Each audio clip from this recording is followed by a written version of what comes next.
is, why are some exams longer than others? I'm happy to answer it.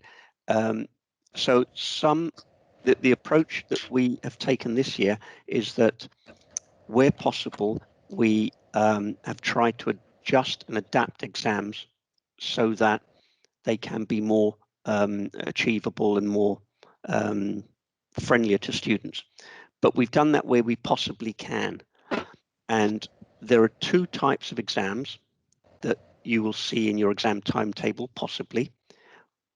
One is a time-constrained exam, which will usually be for a few hours, and that has a clear start and finish time. And the second type of exam, and so they'll be the ones that you're mostly familiar with, but we did introduce last year, and we've maintained this year for some exams, what we call take-home exams. And these ones they run for up to 5 days, or for a week, 5 working days or a week. And those exams are almost like mini courseworks, okay? But we would expect students in most cases to be able to complete those exams in a day or so. Even though you've got a 5-day period, the exams are constructed and designed so that you should be able to complete those in a day or two, okay? And when you look at your timetable, it'll probably show you the start date and time, and also the finish date and time. And you will see that the finish date is a week later.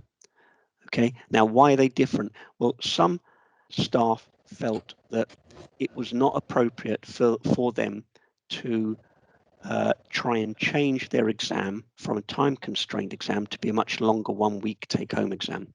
And I'm an example of that. In my exam, which involves lots of mathematical calculations, you could do that in a time-constrained fashion, but it would be far more difficult for me to set up an assessment that ran for a week, because there's plenty of opportunity then for you to obtain additional support and help with completing those questions, because there is a fixed known answer to those types of questions.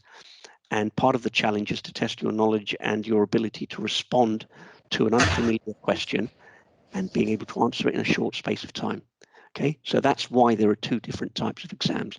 Some lecturers felt that they could adjust and change their exams to run for up to a week and give the student a little bit more time. Others felt that they really needed to use the time-constrained approach. I mean, the other thing to bear in mind here, I think, is that although we're operating under, extreme situations, COVID and lockdown and so on and so forth, the philosophy of the teaching staff in setting up assessment is exactly the same as it would be when things are running normally. What is the best kind of assessment to evaluate your performance within your course? And these things don't just fall out of the sky. We don't just kind of close our eyes and just randomly pick something. A lot of thought has gone into what is the best way to evaluate your performance, so you can express yourself most effectively and get the best kind of recognition for your achievement through the assessments we've set you. Now, okay, COVID has made us go back and have to rethink under kind of lockdown conditions and using digital technology and so on.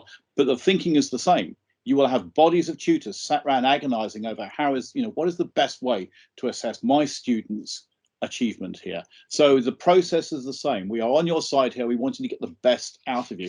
So if you see, a particular exam or a particular piece of assessment that you're involved in, which doesn't seem to match up with some other student, some other colleague in another faculty or another course, that's not because somebody is trying to somehow kind of penalize you. It's because a group of well-meaning tutors have sat around and said, this is the best way to evaluate your performance in comparison to perhaps the subject material in another course. So again, bear that in mind. The processes are the same, the engagement of your tutors is the same, the outcomes we are looking for are exactly the same. So, we are still very much on your side here.